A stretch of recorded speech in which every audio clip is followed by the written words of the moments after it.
তমুক ভাইরাস, এই ভাইরাস আরও সামনে আছে বাকি এখনো। আর এখনকার নতুন রিসার্চ হচ্ছে ওই সাইবেরিয়া অঞ্চলের যে বরফগুলো আছে না, ওর নিচে এই 1 লাখ বছর, 1.5 লাখ বছর, 2 লাখ বছর আগের ভাইরাসগুলো নতুন করে জায়গা শুরু করেছে এখন আবার। হ্যাঁ, এগুলো বিজ্ঞানীরা বলছেন যে এগুলো আবার কোন দিন জানি পৃথিবীতে আত্মপ্রকাশ করা শুরু হয়। সব কিছুই ঘটবে। বিশ্বটার খুব রহস্য আছে, বিশ্বটার অনেক রহস্য আছে। আল্লাহ পাক এগুলো খেলার ছলে সৃষ্টি করেন নাই, পরীক্ষা। লিয়াবলুয়াকুম আইয়ুকুম আহসানু আমালা, আল্লাহ পাক বলেছেন। এরপরে ইয়াজুজ আর মাআজুজের সব প্রজাতি মারা যাবে। নবীজি বলছেন জমিনে কোনো জায়গায় ফাঁকা থাকবে না, সমস্ত জায়গাতেই ওদের দেহ পড়ে থাকবে। আল্লাহু আকবার। এরপর ঈসা আলাইহিস সালাম আল্লাহকে বলবেন, আল্লাহ জমিনটাকে পবিত্র করে দাও। আল্লাহ পাক কি করবেন জানেন? বড় বড় নখরওয়ালা, বড় বড় নখ আছে, নখ দেখেছেন? বড় বড় নখ, বড় বড় নখওয়ালা একটা স্পেশাল প্রজাতির পাখি আল্লাহ পাঠাবেন। কি পাঠাবেন? পাখি। এটা কোন পাখি, কি নাম আমরা জানি না। ঠিক এরকম করে এই এক শ্রেণীর পাখি আল্লাহ পাঠাবেন যাদের নখগুলো খুব বড় বড় হবে, বিশাল বিশাল নখ। এই নখগুলো দিয়ে তারা দেহগুলোকে উঠাবে, উঠিয়ে নিয়ে কোথায় যে ফেলে দেবে আল্লাহ ভালো জানেন। সুবহানাল্লাহ, আল্লাহু আকবার। আল্লাহ পাক বিশ্বে কত কি বাকি রেখেছেন এখন। এরপরে আল্লাহ পাক কি করবেন জানেন? আল্লাহ পাক বৃষ্টি বর্ষণ করবেন। এত বেশি বৃষ্টি হবে, এত বৃষ্টি হবে, জমিন ধুয়ে পরিষ্কার হয়ে যাবে ইনশাআল্লাহ। হাদিসে আসছে জমিন একদম চকচক করবে, জমিটা পরিষ্কার হয়ে চকচক করতে থাকবে। এরপরে কারণ ওই ভাইরাস তো ধুইতে হবে না, ভাইরাসকে ধুয়ে সাফ করতে হবে। তারপরে ঈসা আলাইহিস সালামের সময়ে বলা হচ্ছে, তার সময়ে একটা ডালিম, ডালিম দেখেছেন কিনা? আনার ডালিম, এই ডালিমের যে খোসা হয় না, এই ডালিমের খোসার নিচে একটা পুরো পরিবার আশ্রয় নিতে পারবে।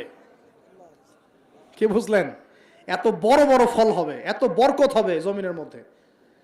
কখন বরকত হয়? যখন একটা জনপদের অধিবাসীরা আল্লাহর সামনে আত্মসমর্পণ করে, তখন আল্লাহ বরকত দেন। আমরা কি আত্মসমর্পণ করছি? এই জন্যই তো অর্থনৈতিক মন্দা চলছে। এমনি এমনি নাকি?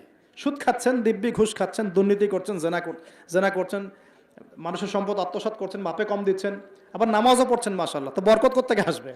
তো বরকত কখন আসে? যখন একটা কম আল্লাহর সামনে সম্পূর্ণ আত্মসমর্পণ করে। একটা ডালিম হবে, এটা রূপকথা নয়, এগুলা গাল গল্প বলছি না। এই প্রতিটা কথা আল্লাহ পাকের ওহী থেকে আসছে, এর একটা কথাও মিথ্যা হবে না ইনশাআল্লাহ তাআলা। বিশ্ববাসীরা দেখবে একটা ডালিমের নিচে একটা পরিবার আশ্রয় নিতে পারবে। এত স্পেসিফিকলি বলা হয়েছে হাদিসগুলোতে। নবী সাল্লাল্লাহু আলাইহি ওয়াসাল্লাম বলেছেন যে 10 জন ঘোড়সওয়ার, কয়জন ঘোড়সওয়ার?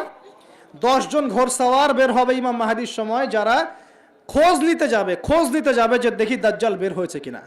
ঘোড়ায় করে খোঁজ নিতে যাবে, দেখি দাজ্জাল বের হয়েছে কিনা। ওই 10, নবীজি বলছেন আমি ওই 10 জনের নামও জানি, ওদের বাবার নামও জানি। সুবহানাল্লাহ। এত স্পেসিফিক জ্ঞান দেওয়া হয়েছে আল্লাহর পক্ষ থেকে নবী সাল্লাল্লাহু আলাইহি ওয়াসাল্লামকে। তার হাদিস থেকে বলছি যে ডালিমের নিচে পরিবার আশ্রয় নিতে পারবে। তো অনেকে হয়তো হাসবে, কি বলে একটু উল্টাপাল্টা কথা, তাই না? নাস্তিকরা মনে করতে পারে যে হাসবে, আরে হাহারি এক দিয়ে রেখে দেবে।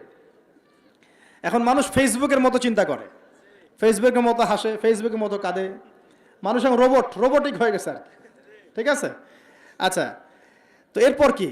এরপরে বরকতের এই সময়টা শেষ হয়ে যাবে কখন? যখন মানুষ আবার সেই জেনা, পাপ, শিরিক, কুফর এগুলোতে লিপ্ত হবে। আল্লাহ রাসূল বলছেন এমন একটা মানুষও বাকি থাকবে না, একটা মানুষও না যে খালি লা ইলাহা ইল্লাল্লাহ কালিমাটা পড়তে জানে, এমন একটা মানুষও বাকি থাকবে না। বলেন নাউযুবিল্লাহ।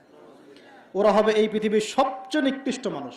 ওদের চেয়ে নিকৃষ্ট কোনো মানুষ এই পৃথিবীতে হবে না। এখনো কি এরকম সময় আসে নাই? এখন কি লা ইলাহা ইল্লাল্লাহ আছে না? আছে, হ্যাঁ। হয়তো তার পূর্ণাঙ্গ প্রয়োগটা নাই, কিন্তু কালিমা তো আছে কি না? তখন নবীজি বলছেন এমন একটা যুগ আসবে যে লা ইলাহা ইল্লাল্লাহ বলার মতো একটা মানুষ খুঁজে পাওয়া যাবে না।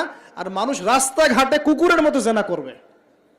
রাস্তাঘাটে কুকুর যেমন সঙ্গম করে না রাস্তাঘাটে, ওই রকম করে মানুষ রাস্তাঘাটে জেনা করবে। ওই সময়ে আল্লাহ রাব্বুল আলামিন পশ্চিম দিক থেকে সূর্য উঠাবেন। কোন দিক থেকে?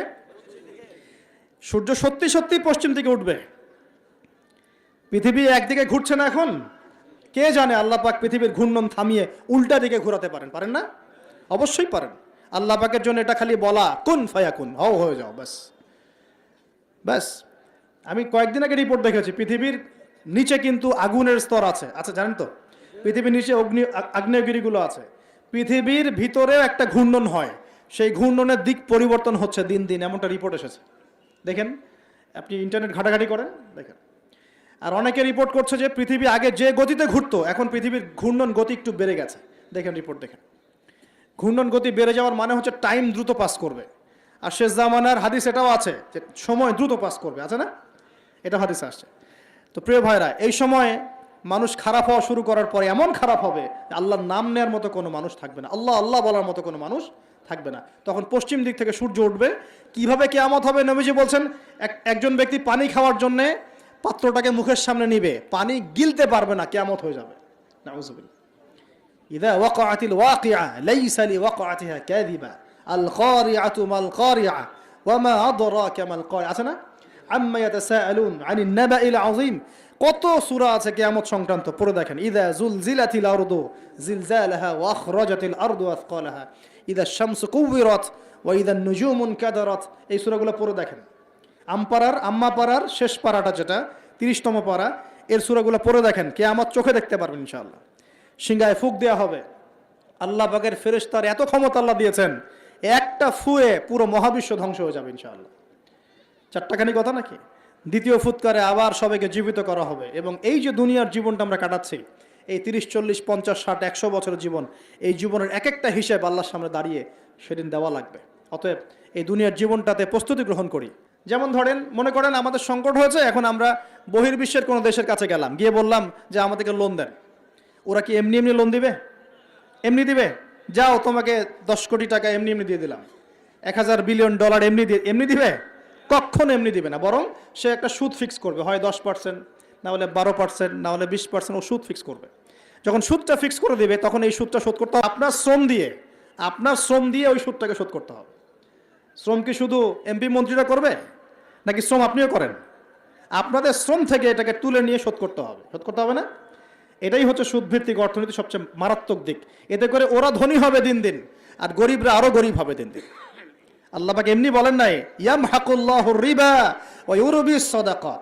আল্লাহ পাক সুদের মধ্য দিয়ে একদম সম্পদ সংকুচিত করে ফেলেন। একদম সম্পদ সুদের মধ্য দিয়ে সংকুচিত করে ফেলেন, আর সাদাকার মধ্য দিয়ে সম্পদ প্রসারিত হয়। এই আয়াতগুলো খালি পড়লে হবে না, বুঝতে হবে, না বাস্তবে প্রয়োগ করতে হবে? আচ্ছা, আরো ব্যাপার আছে। এখন সুদ দেওয়ার সময় কি হবে জানেন? যদি দেখা যায় আপনার, মনে করেন $1 সমান 80 টাকা, মনে করেন, যদি দেখেন এই সুদগুলো পরিশোধ করতে পারছেন না, দেখবেন যে ডলারের এগেনস্টে আপনার টাকার মান কমে যাবে। তখন হয়ে গেল $1 সমান 100 টাকা। কয় টাকা বাড়লো? 20 টাকা। 20% বেড়ে যাওয়া মানে হচ্ছে আপনার বেতন যদি হয় 100 টাকা, এখন বেতন হয়ে গেছে 80 টাকা। বুঝতে পারছেন না মনে হয়? আপনার বেতন যদি হয় 100 টাকা, এখন বেতন হয়েছে 80 টাকা। 100 টাকা শ্রম দিয়েছেন, 80 টাকার প্রফিট পাবেন। 20 টাকা গায়েব। ওটা কোথায় গেল? ওই যে সুদ দিয়েছে ওর পকেটে চলে গেছে। আপনার অর্থও চলে গেল, আপনার শ্রমও চলে গেল।